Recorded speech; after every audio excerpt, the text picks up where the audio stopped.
اللہ کی اطاعت کا. عبادت نام ہے اللہ کی اطاعت کا. اب دیکھیں نماز ایک عبادت ہے، لیکن یہی نماز ایک ایسے وقت میں پڑھیں گے کہ جس میں اللہ ناراض ہوتے ہیں. حالانکہ اللہ کے سامنے سجدہ کرنے سے اللہ تو خوش ہوتا ہے، پھر اللہ ناراض کیوں ہوتے ہیں؟ اگر یہی نماز مکروہ اوقات کے اندر پڑھیں گے اللہ راضی ہوں گے یا ناراض ہوں گے؟ یہی نماز مکروہ اوقات میں پڑھیں گے تو اللہ ناراض ہوں گے. اب کوئی کہے کہ بھائی اللہ ناراض ہو رہے ہیں تو ہم یہاں تو اللہ کے سامنے سجدہ کر رہے ہیں، تو جواب یہی ہوگا کہ اللہ کے سامنے سجدہ تو کر رہے ہو، لیکن اسی وقت اس نے سجدہ کرنے سے منع کیا ہوا ہے. اس وقت اس نے سجدہ کرنے سے منع کیا ہوا ہے. تو نتیجہ کیا نکلا؟ نتیجہ یہ نکلا کہ اس کی بات ماننے کا نام عبادت ہے. جب اس نے کہا نماز پڑھو تو نماز پڑھنا عبادت ہے، جب اس نے کہا نماز نہ پڑھو تو نماز نہ پڑھنا عبادت ہے. اس اللہ کا حکم ہے روزہ رکھو، اب روزہ رکھنا عبادت ہے. لیکن اگر یہی بندہ اٹھ کے عید کے دن روزہ رکھے تو یہ روزہ نہیں ہوگا بلکہ یہ مکروہ تحریمی ہے. عید کے دن روزہ رکھنا مکروہ تحریمی ہے. اب حالانکہ ہم نے پورا مہینہ روزہ رکھے ہیں، پورا مہینہ روزے رکھیں گے تو اللہ خوش ہوں گے، لیکن عید کے دن روزہ رکھنے سے اللہ ناراض ہو رہے ہیں. کیوں ناراض ہو رہے ہیں؟ کہ اس دن اللہ نے روزہ رکھنے سے منع کیا ہوا ہے. تو عبادت نام ہے اللہ کی بات ماننے کا. جس وقت اللہ کا جو حکم ہے اس حکم کو پورا کرنا وہ عبادت ہے. تو چاہے نماز ہو چاہے دنیا کے کوئی کام ہو، اگر ہم نیت یہ کر لیں میں کھانا کھا رہا ہوں، اگر میری نیت یہ ہے کہ میرے جسم کے اندر قوت آئے گی میں اللہ کی عبادت کروں گا، میرے محترم بزرگوں ادھر پیٹ بھرے گا، ادھر میرے نامہ اعمال کے اندر اللہ پاک ثواب لکھتے ہیں. حالانکہ کھانا میری فطرتی ضرورت تھی، میری فطرتی ضرورت تھی، میں نے اس کو پورا کیا ہے، لیکن میرے نامہ اعمال کے اندر اللہ پاک نے فرشتوں کو حکم دیا کہ اس کے اندر ثواب لکھو. اس کی نیت یہ ہے کہ میرے جسم میں قوت آئے اور میں اللہ کی عبادت کروں. تو دو چیزیں تھی، ایک عادت اور ایک عبادت. تو عبادت نام ہے اللہ کی بات ماننے کا، اور عادت انسان جو بھی کام کرتا ہے اس میں اگر اپنی نیت کو تھوڑا سا بدل لے کہ بھائی یہ کام میں اس لیے کر رہا ہوں کہ مجھے اللہ کی رضا حاصل ہو جائے، تو وہ دنیا کا کام بھی ہمارے لیے دین بن جائے گا. یہی وجہ ہے کہ سیدنا علی رضی اللہ تعالیٰ عنہ سے کسی یہودی نے سوال کیا آپ اللہ کی کتنی عبادت کرتے ہیں؟ تو حضرت علی رضی اللہ عنہ نے فرمایا ہم 24 گھنٹے اپنے رب کی عبادت کرتے ہیں. اس یہودی نے کہا عجیب بات کر رہے ہیں، اللہ نے مسلمانوں پہ 5 وقت میں نمازیں فرض کی ہیں، تو آپ کہہ رہے ہیں 24 گھنٹے نماز پڑھتے ہیں، یہ 24 گھنٹے اللہ کی عبادت کرتے ہیں. تو سیدنا علی رضی اللہ تعالیٰ نے فرمایا کہ بھائی ہم اپنی زندگی کا کوئی بھی کام کرتے ہیں تو اس میں نبی علیہ السلام کی سنت کی اتباع کرتے ہوئے، نبی علیہ السلام کی سنت کی اتباع کرتے ہوئے ہم وہ کام کرتے ہیں، تو ظاہر بات ہے وہ کام یعنی ہمارے لیے عبادت ہوتا ہے. تو بہرحال 2 چیزیں ہیں اللہ کی بارگاہ میں عمل کو شرف قبولیت حاصل کروانے کے لیے. ایک اللہ کی رضا، اخلاص جس کو کہتے ہیں کہ اللہ کی رضا کے لیے ہمارا وہ کام ہو، اور دوسرے نمبر پر میرے محترم بزرگوں اتباع سنت. دوسرے نمبر پر اتباع سنت کہ نبی علیہ السلام کی اتباع کے اندر نبی علیہ السلام کے طریقے کے مطابق ہمارا وہ عمل ہو. یہ 2 باتیں ہمارے عمل کے اندر ہوں گی تو ہمارا عمل سمجھ لو کہ اللہ نے اپنی بارگاہ میں قبول کر لیا ہے. یہ 2 باتیں نہ ہوں، اگر اخلاص نہ ہو تو ظاہر بات ہے اس کی ضد کیا ہے؟ شرک ہے.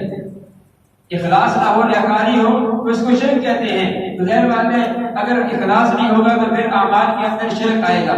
ظاہر شرک آئے گا تو اللہ کا اعلان ہے ان اللہ لا یغفر ان یشرک بہ ویغفر ما دون ذلک لمن یشاء. یہ الگ بات ہے، ایک شرک جلی ہوتا ہے، ایک شرک خفی ہوتا ہے، ایک شرک اصغر ہوتا ہے، ایک شرک اکبر ہوتا ہے. شرک اکبر تو یہی ہے کہ انسان اللہ کو چھوڑ کر کسی غیر اللہ کے سامنے سجدہ کرے، اس کو شرک اکبر کہتے ہیں. ایسے مشرک کے لیے فرمایا ان اللہ لا یغفر ان یشرک بہ. لیکن شرک اصغر یہ ہے کہ ہم اللہ کو اپنا معبود تو مانتے ہیں لیکن اس کے سامنے جب ہم سجدہ کرتے ہیں ہماری نیت یہ ہے کہ لوگ کہیں کہ بڑا سجدے گزار ہے، بڑا عبادت گزار ہے، بڑا اللہ والا ہے، تو یہ شرک اصغر ہے. اور ایسا شرک بھی میرے محترم بزرگوں جیسا کہ اللہ کے نبی نے فرمایا قیامت کے دن سب سے پہلے 3 شخصوں کے بارے میں فیصلہ ہوگا. سب سے پہلے اس عالم کو بلایا جائے گا کہ جس نے دین کا علم حاصل کیا. اللہ اسے پوچھیں گے کہ بتا میرے بندے تو نے اپنے علم پر کیا عمل کیا، اس سے تو نے کیا فائدہ حاصل کیا؟ وہ بندہ عرض کرے گا یا اللہ ساری زندگی تیرے دین کی خدمت کرتا رہا، اس علم کو آگے پھیلاتا رہا. اللہ فرمائیں گے جھوٹ بول رہا ہے، یہ سارا کام تو اس نے کیا تھا. لوگ کہیں بڑا عالم ہے، بڑا جو وہ محدث ہے، بڑا جو وہ مفسر ہے، یہ جس کے لیے تو نے کیا تھا لہذا ان سے جا کے ثواب لے لے. فرشتوں کو حکم ہوگا کہ اس کو گھسیٹ کر منہ کے بعد جہنم کے اندر پھینک دے. دوسرے نمبر پر شہید آئے گا جس سے پوچھیں گے اللہ پوچھیں گے کہ بتا میں نے تجھے اتنی مضبوط جان دی تھی اس سے کیا کیا؟ وہ کہے گا یا اللہ تیرے راستے کے اندر اپنی جان کو نچھاور کر دیا۔ اللہ فرمائیں گے یہ جھوٹ بول رہا ہے، یہ اس لیے کہ اللہ لوگ نہیں شجاع ہے، بہادر ہے، اس کو بھی جہنم کے اندر پھینکا جائے گا۔ تیسرے نمبر پر وہ سخی آئے گا جس نے ساری زندگی اللہ کے راستے میں مال لٹایا تھا۔ اللہ پوچھیں گے اس مال سے کیا کیا؟ وہ کہے گا یا اللہ کوئی ایسا نیکی کا مصرف نہیں ہے جہاں پر میں نے اپنا مال خرچ نہ کیا ہو۔ اللہ فرمائیں گے جھوٹ بول رہا ہے، یہ سارا کام اس نے کیا تھا کہ لوگ کہیں بڑا سخی ہے، بڑا مالدار ہے، وہ دنیا کے اندر وہ سارے کباب مجھے مل چکے ہیں، اب میرے ہاں تیرے لیے کچھ نہیں ہے۔ اللہ فرشتوں کو حکم دے اس کو جہنم کے اندر پھینک دو۔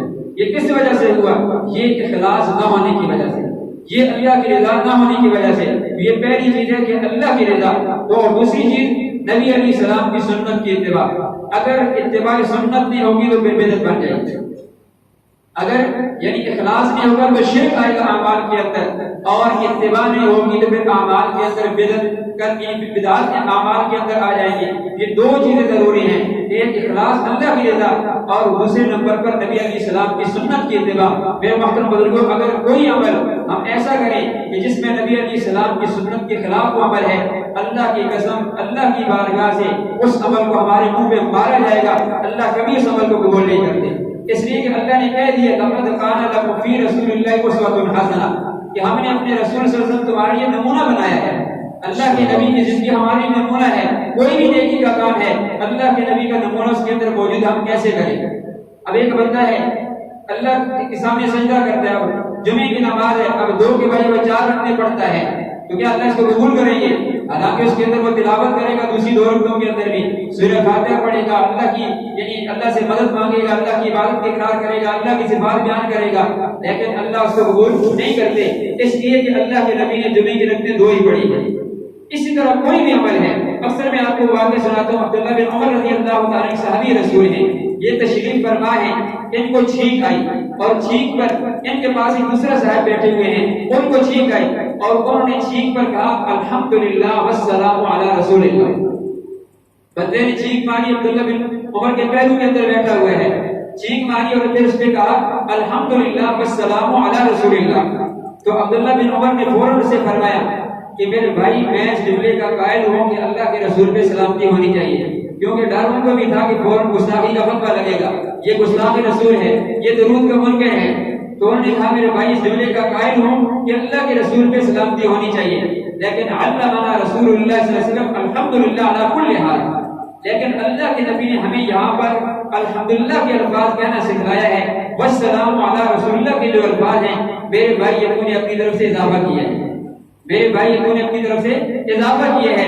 اور صحابہ کرام بدعات سے اتنے ڈرتے تھے کیونکہ اللہ کے نبی کے ارشادات ان کے سامنے تھے۔ اللہ کے نبی نے فرمایا کہ کل بدعت ضلالہ، ہر بدعت گمراہی ہے، کل ضلالۃ فی النار، ہر گمراہی انجام کے اعتبار سے جہنم کے اندر لے کے جانے والی ہے۔ یہی عبداللہ بن عمر ہیں، عبداللہ بن مسعود ہیں، ایک کوئی صحابی ہیں، مسجد کے اندر کسی میں بیٹھے ہوئے ہیں، آخری عمر میں ان کی یہ بیدائی ختم ہو گئی تھی، تو اس مسجد کے اندر اب لوگ نماز کے انتظار میں، جماعت کے انتظار میں بیٹھے ہوئے ہیں، اذان کے بعد جماعت کے لوگ انتظار کرتے ہیں، تو اذان کے بعد جماعت سے پہلے ایک بندے نے اٹھ کر پھر اعلان کیا الصلاۃ الصلاۃ الصلاۃ، صلاۃ کے جو لوگ نہیں آئے ابھی تک تو وہ بھی آئے، اس نے اعلان کیا، تو ان کے ساتھ ان کے رہبر تھے کیونکہ یہ نابینے ہو گئے تھے، تو اپنے رہبر سے کہا کہ مجھے اس مسجد سے نکال دو، اس مسجد میں یہ بنتی موجود ہے، اس نے اس بدعت کا ارتکاب کیا، میں یہاں پہ نماز نہیں پڑھ سکتا۔ کہ اللہ کے نبی کے زمانے کے اندر اذان ہوتی تھی، پھر اس کے بعد جماعت ہوتی تھی، اذان اور جماعت کے درمیان دوبارہ نماز کا اعلان نہیں ہوتا تھا، یہ میرے محترم بزرگوں بدعت ہے۔ اس لیے خلاصہ یہ ہے کہ ہمیں جو بھی نیکی کے کام کیے یا جو بھی نیکی کے کام کریں گے، 2 باتوں کا ہم نے خیال کرنا ہے کہ ہمارا وہ عمل اللہ اپنی بارگاہ میں قبول کر لیں۔ پہلی بات کہ اللہ کی رضا ہونی چاہیے، کوئی دوسری نیت نہ ہو، اور دوسری چیز اتباع سنت، نبی علیہ السلام کی اتباع کے اندر ہمارا عمل ہونا چاہیے۔ یہ 2 کام ہم نے کر لیے ہیں، اللہ کی قسم آنکھیں بند کر لیں، اللہ ہمارے عمل کو قبول کر لیں گے۔ لیکن اگر یہ 2 باتیں نہیں ہیں یا 2 میں سے ایک بھی نہیں ہے، ہم جتنی بھی آنکھیں کھولیں اللہ پاک ہمارے عمل کو قبول نہیں کریں گے۔ اللہ پاک ہم سب کو اپنی بارگاہ میں اپنی رضا کے لیے نیکی کرنے کی توفیق نصیب فرمائے، اور اپنے محبوب صلی اللہ علیہ وسلم کی اتباع کے اندر اللہ ہمیں نیک اعمال کی توفیق نصیب فرمائے۔ وما علینا الا البلاغ۔